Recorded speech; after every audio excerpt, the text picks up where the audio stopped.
Hey gang, Volty here back with another deck tech.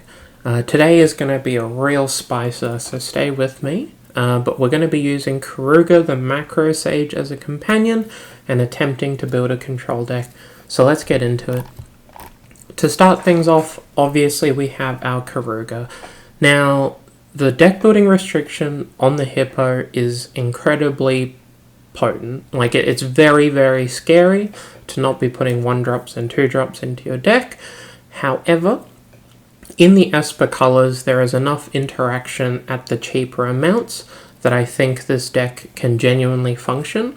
And having the ability to draw a whole bunch of cards in a card that you have access to every game in your companion zone is something that I wanted to explore.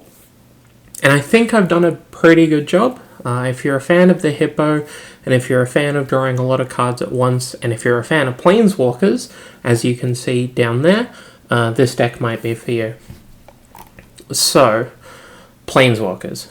We've got 6 Planeswalkers at 3 mana and 2 at 4 mana. So we've got Gideon of the Trials.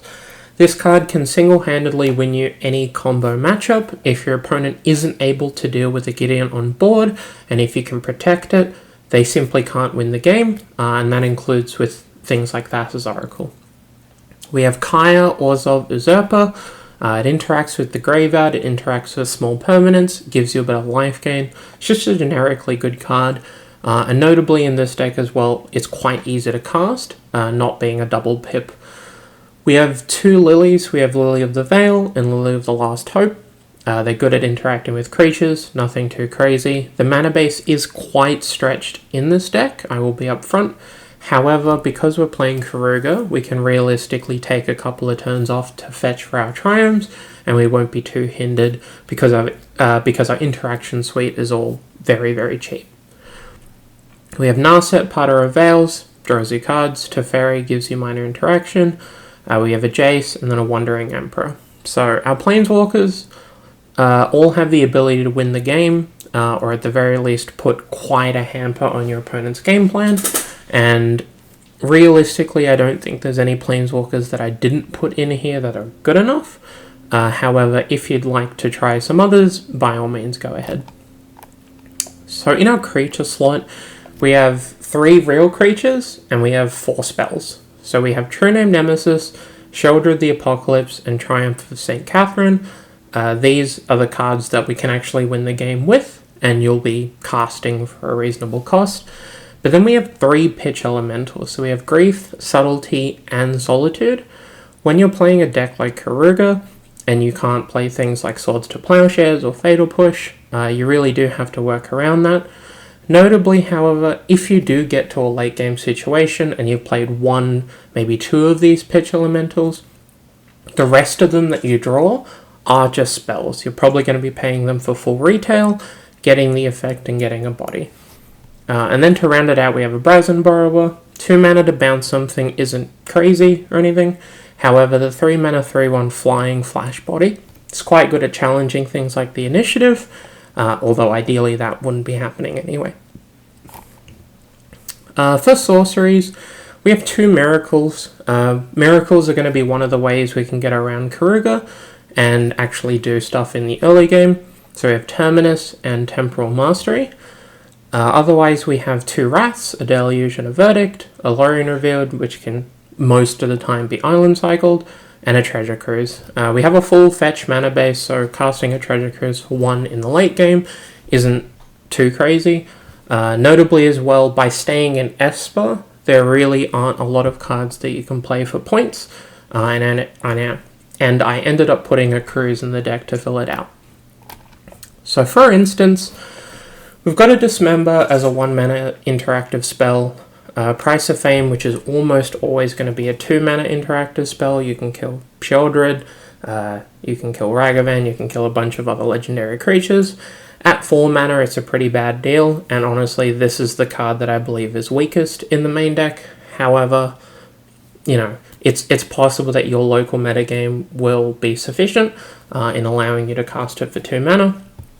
Then we have a Snuff Out, which is free, and a Contagion, which is free. Now, Contagion is a card that some of you may not know, It's part of the Force of Will cycle, and instead of pitching to counter a spell, you instead pitch a black card, and you can put two, -1 counters on any number of creatures. Some of the time this is going to kill two creatures. Most of the time it's probably going to kill one creature and shrink another one. And if you double up, you can kill anything with 2 toughness as well. To fill it out, we have 2 blue forces for free interaction and a dig through time. As previously mentioned, we've got a lot of points spare, and I think having 2 delve spells is perfectly reasonable because we have so many pitch spells. We have so many ways to empty our hand and interact with the board, and then we can start recouping that card loss later on in the game. We also have a ring. Ring's busted. It's very, very good in a control deck, and I think that this is one of the better ways you can use it. For enchantments, we have Leyline Binding. This is a cheap interactive spell. Virtue of Persistence, which is another interactive spell. We have a Shark Typhoon, which can help you get a 1/1 to challenge the initiative and the monarchy, but otherwise it's kind of there to threaten planeswalkers. We have a Touch the Spirit Realm. Most of the time you're going to channel this to turn off a creature.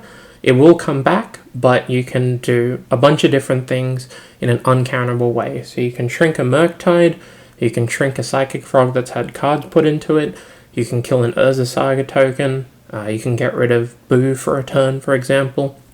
It's a really versatile card, and the fact that the channel is uncounterable is quite a big deal.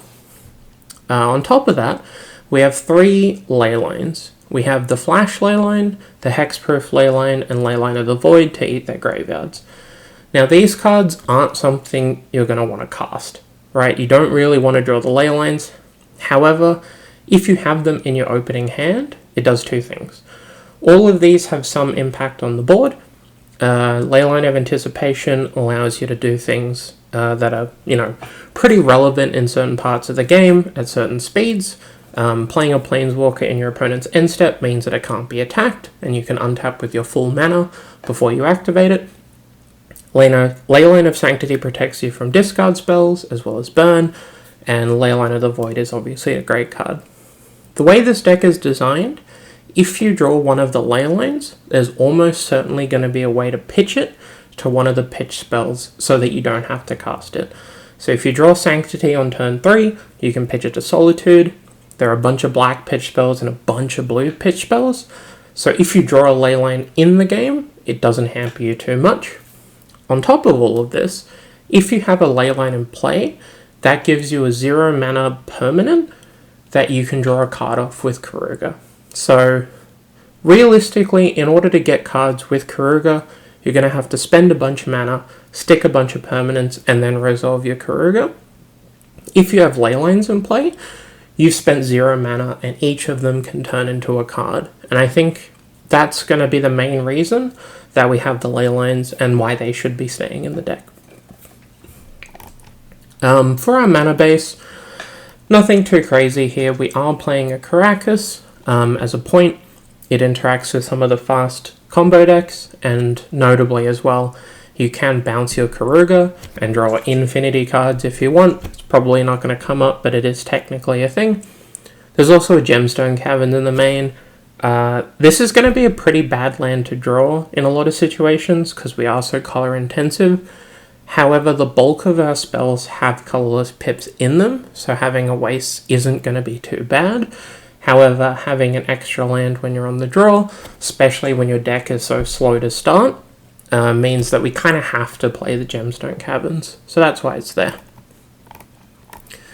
For our sideboard, we have a bunch of free spells. This is the part that I'm most excited about with the deck, to be honest.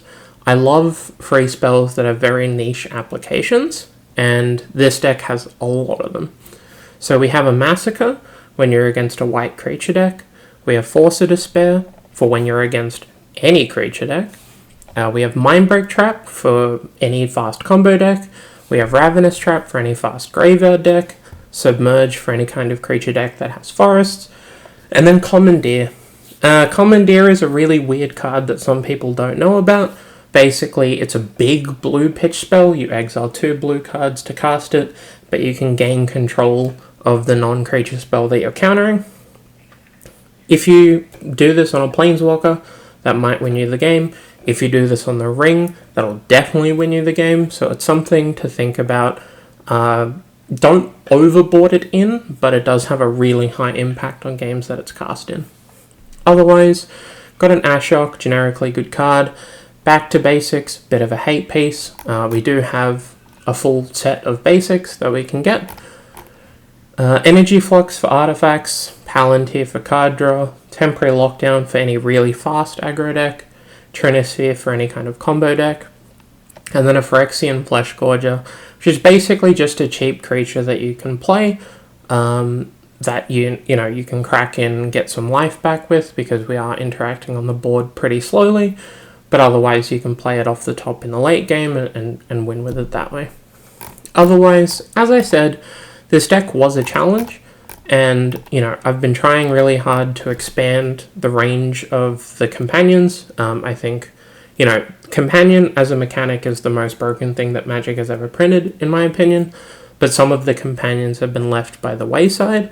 Obviously, we have 2 that are at 3 points each, but we have a bunch that are just completely unexplored. I'm trying to remedy that. I think each of the companions has some ability to be viable in Highlander, and I think this is going to be one of the ways, if not the way, to play with the Hippo. This video was brought to you with the help and support of my patrons and donors. If you'd like to support me and the content and see your name up here on screen, you can click the links below. If you like the content, you can hit the subscribe button and be notified of upcoming videos. It doesn't cost you anything, but it will help grow the channel. Otherwise, the deck list will be in the description below. Leave a like if you liked it, and I'll catch you all next time.